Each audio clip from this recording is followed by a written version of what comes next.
मुख्यमंत्री जी का एक हास्यास्पद बयान मैंने देखा कि भांजे को टिकट मिली हुई है। तो मैं मुख्यमंत्री जी को ये कहना चाहता हूँ कि जिस उम्र में मैं हूँ, इस उम्र में उन्होंने भी 4 चुनाव नहीं जीते होंगे।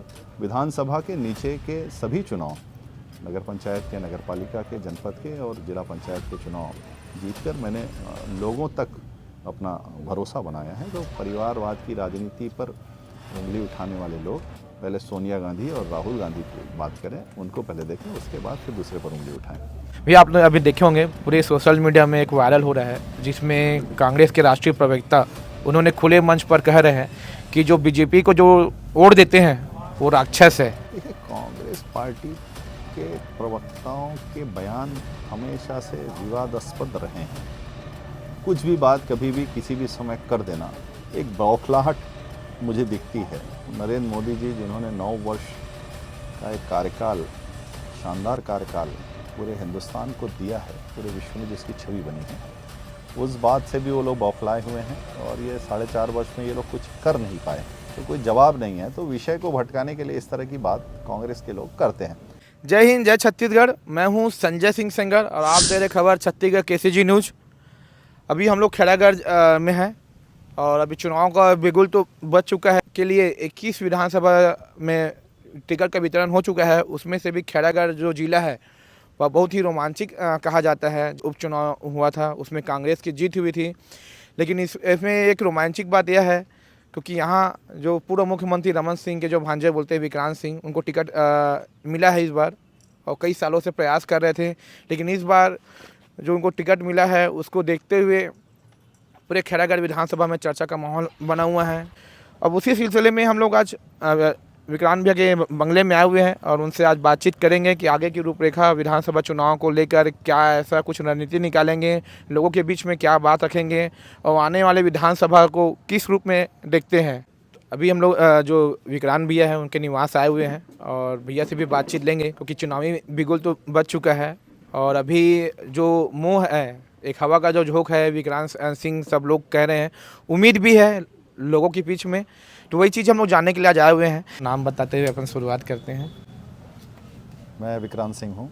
जी, तो भैया अभी आप देख रहे हैं चुनावी बिगुल बच चुकी है और लोगों की उम्मीद को देखते हुए आपको टिकट दिया गया है, तो क्या रूप देखते हैं भैया जैसे आने वाले विधानसभा चुनाव को लेकर? मैं सबसे पहले आभार व्यक्त करना चाहूँगा हमारे केंद्रीय नेतृत्व का, प्रदेश के नेतृत्व का और जिला नेतृत्व का, जिन्होंने भरोसा जताया है। खैरागढ़ 73 नंबर विधानसभा से प्रत्याशी के रूप में जो मुझ पर पार्टी ने भरोसा किया है, उसके लिए मैं बहुत बहुत आभार व्यक्त करता हूँ। मुझे इस बात का विश्वास है कि भारतीय जनता पार्टी के कार्यकर्ताओं के मेहनत की बदौलत हम ये चुनाव जीतेंगे।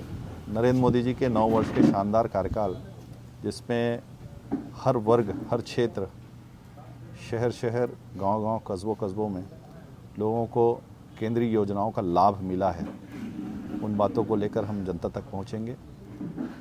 4.5 वर्ष में इस कांग्रेस के शासनकाल में सभी लोग परेशान हैं।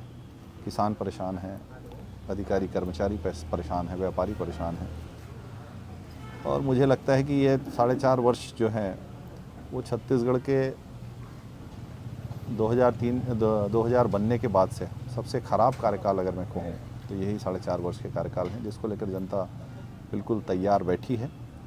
और भारतीय जनता पार्टी का संगठन, भारतीय जनता पार्टी की संरचना और कार्यकर्ताओं में भारी जोश, सालेवारा वनांचल की बात करें, हम श्वीकदान गंडई की बात करें, खैरागढ़ की बात करें, उस जोश को देखते हुए, उस उत्साह को देखते हुए इस बात को लेकर कोई भी संशय नहीं है कि भारतीय जनता पार्टी यहाँ से जीतेगी।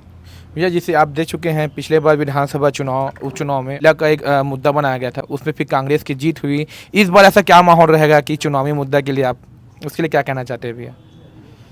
देखिए, झूठ की ज़िंदगी लंबी नहीं होती है, एक ना एक दिन सच को जीतना होता है। आप जनता को एक बार झूठ बोल सकते हैं, दोबारा झूठ बोल सकते हैं और जनता ने समझ भी लिया है कि कांग्रेस के लोग केवल और केवल झूठ और छलावा देते हैं। जिला बनाना उनकी मजबूरी थी, लेकिन 2 साल, लगभग 1.5 वर्ष हो गए हैं। 4 बजट, 2 पूरक और 2 मुख्य बजट घोषित हो चुका है। जिला बनाने के बाद से उन बजटों में जिले की व्यवस्थाओं को लेकर किसी भी प्रकार का कोई प्रावधान नहीं किया गया। जी लोग आज भी स्वास्थ्य सुविधा को लेकर लगातार भटक रहे हैं। खैरागढ़ में ग्रामीण अंचल के लोग अगर बीमार पड़ें तो उनको आज भी राजनांदगांव जाना पड़ता है। क्या 2 साल काफ़ी नहीं होते हैं यहाँ जिला अस्पताल खोलने के लिए? कोई ऐसी सुविधा इन 4.5 वर्षों में किसी भी गांव में जाकर हम देखें, कोई ना विकास का कार्य हो पाया है। कांग्रेस के पास इस विधानसभा में गिनाने के लिए कोई भी उपलब्धि नहीं है। जैसे अभी खेड़ागढ़ जिला को लोधिका के रूप में देखा जा रहा है और ये बहुत लोग ये चाह रहे हैं कि यहाँ पे लोधी समाज का एक विधायक उभरते हुए निकले, जीत कर निकले। तो उस रणनीति में आप कैसे उस लोधी समाज को कैसे रूप में आप देखते हैं? क्या ज़रूरी है कि टिकट एक जाति को देकर दिया जाए कि ज़मीनी स्तर में चुनावी जो रणनीति है, जो कार्य करते हैं, उसको देकर दिया जाए? उसके लिए आप क्या कहना चाहते हैं भैया? देखिए, राजनीति अलग जगह होती है और जाति की संरचना संगठन एक अलग विषय होता है। मैं ये मानता हूँ कि राजनीति में जातिवाद का कहीं कोई प्रभाव नहीं है। किसी भी वर्ग का, किसी भी जात का व्यक्ति अगर वो अच्छा नेतृत्व करता हो, उसका अच्छा व्यवहार हो, सबको साथ में ले चलने की क्षमता हो, पार्टी उसको मौका देती है। और मैं ये भी जानता हूँ कि खैरागढ़ विधानसभा में जातिवाद का कहीं कोई स्थान नहीं रहा है। हम अगर समाज के दृष्टिकोण से देखें तो मुझे ये लगता है कि सर्व समाज के लोग हमेशा मेरे साथ खड़े रहे हैं। और राजनीतिक क्षेत्र में भी मैं देखूं तो भारतीय जनता पार्टी के भी कार्यकर्ताओं में हर समाज का बराबर समावेश हम लोगों ने इसलिए भी किया है क्योंकि उनकी वो क्षमता, उनकी वो कार्यकुशलता हमने देखी है। तो समाज के आधार पे हम राजनीति को कभी नहीं तोल सकते हैं। ये से कुछ सवाल मैं आपसे रखना चाहता हूँ जो लोगों के बीच में मैं बातचीत किया हूँ। तो खेड़ागढ़ जो ज़िला है, यहाँ बहुत सारे अपराध के गढ़ में सट्टा, जुआ, अवैध शराब, कच्ची शराब जो गांव-गांव में बनाया जाता है, जहाँ पे महिलाएं बहुत परेशान हैं। कहीं देखा हूँ कि सरपंच लोग भी उसमें संलिप्त है। सरपंच के इशारे में वहाँ पे गांव-गांव में कच्ची शराब बांटा जा रहा है, बनाया जा रहा है। थाने में रिपोर्ट दर्ज कराया जाता है तो पुलिस के द्वारा यह कहा जाता है कि आप लोग पकड़ के लाओ। तो ऐसे चीज़ के लिए भी आप क्या कहेंगे? जैसे देखिए, सामाजिक बुराई के रूप में मैं ये देखता हूँ कि खैरागढ़ में इस तरह की चीज़ें हमेशा कम रही हैं। शराब कोचियाओं की उपस्थिति अभी 4.5 वर्ष में, ये केवल मैं नहीं बोल रहा हूँ, गांव-गांव के लोग इस बात को स्वीकार करते हैं कि कांग्रेस के शासनकाल में सबसे ज़्यादा अवैध शराब बिक रही है। यही कांग्रेस जो गंगा जल की कसम खाकर शराबबंदी की बात करती थी, इसी कांग्रेस पार्टी ने कोचियाओं को संरक्षण दिया है। और एक जो बड़ी बुराई पूरे प्रदेश में मुझे नज़र आती है, धीरे धीरे करके वो उसने पूरे ग्रामीण अंचलों के युवाओं को भी जकड़ रखा है। तो हमारी इसको लिए भी प्राथमिकता होगी कि आने वाले समय में शराब की जो अवैध कारोबार इस क्षेत्र में चल रहा है उस पर रोक लगे। इसके अलावा जितनी भी सामाजिक बुराई होंगी, एक जनप्रतिनिधि होने के नाते हमेशा हमारी कोशिश रही, हम लोगों की कोशिश रही है कि उससे समाज को मुक्त कर सकें। भैया एक सवाल और जैसे रहेगा कि लोगों में भ्रमित है, आज भी मन में उसमें चल रहा है कि विक्रांत भैया को जो टिकट मिला है वो परिवारवाद रमन सिंह के भांजे को लेकर बना है। तो उसको लेकर आप क्या कहना चाहेंगे भैया? मैं पिछले तो जोर से बोलना भैया। मैं पिछले 1999 से मेरे राजनीतिक जीवन की शुरुआत हुई है। 25 वर्ष तो इस सार्वजनिक जीवन में भारतीय जनता पार्टी के साथ में जुड़े हो गए। 19 वर्षों से मैं लगातार निर्वाचित रहा हूँ और मेरी कोशिश भी रही है, लोगों की भावनाएं भी रही हैं कि मैं 15 वर्षों से भारतीय जनता पार्टी में कोशिश भी कर रहा था कि टिकट मिल जाए। डॉक्टर रमन सिंह जिस समय मुख्यमंत्री थे उस समय भी मैंने 2-3 बार टिकट के लिए कोशिश की। अगर मुख्यमंत्री जी का मन होता तो टिकट उस समय मिल जाता, अगर उनकी इच्छा होती। इच्छा व्यक्ति की नहीं होती है। भारतीय जनता पार्टी एक कैडर बेस्ड पार्टी है, सिद्धांतों पर चलने वाली पार्टी है और भारतीय जनता पार्टी अपने कार्यकर्ता जो अच्छा काम कर रहा है उसको टिकट देती है, ना कि परिवार को टिकट देती है।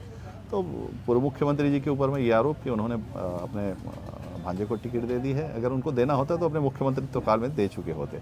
अभी हम विपक्ष की राजनीति में हैं और इस समय भी पार्टी का झंडा हम लोगों ने बुलंद करके रखा हुआ है। हमारे पूरे हजारों कार्यकर्ताओं की फ़ौज साथ में खड़ी हुई है और लोगों का विश्वास जीतने में हम सफल हुए हैं, हम लोग सब के सब। इस वजह से पार्टी ने विश्वास किया है, ना कि किसी परिवार के साथी होने का। वो मेरा सौभाग्य है कि वो डॉक्टर रमन सिंह जी मेरे मामा हैं और निश्चित रूप से राजनीति में काफ़ी कुछ सीखने का अवसर उनसे मुझको मिला है और उनकी बहुत सारी खासियतें भी हैं जिसको हम लोगों ने सब लोगों ने स्वीकार भी किया है और आने वाले समय में भी निश्चित रूप से उनके राजनीतिक आदर्शों पर चलकर हम लोग काम करेंगे। लेकिन भारतीय जनता पार्टी कभी भी पारिवारिक पार्टी नहीं रही है और जो लोग इस बात का आरोप लगाते हैं कि परिवार की पार्टी है, मैंने 20-25 वर्षों के कार्यकाल को देखें, मुख्यमंत्री जी का एक हास्यास्पद बयान मैंने देखा कि भांजे को टिकट मिली हुई है। तो मैं मुख्यमंत्री जी को ये कहना चाहता हूँ कि जिस उम्र में मैं हूँ इस उम्र में उन्होंने भी 4 चुनाव नहीं जीते होंगे। विधानसभा के नीचे के सभी चुनाव, नगर पंचायत के, नगर पालिका के, जनपद के और जिला पंचायत के चुनाव जीतकर मैंने लोगों तक अपना भरोसा बनाया है। तो परिवारवाद की राजनीति पर उंगली उठाने वाले लोग पहले सोनिया गांधी और राहुल गांधी की बात करें, उनको पहले देखें, उसके बाद फिर दूसरे पर उंगली उठाएं।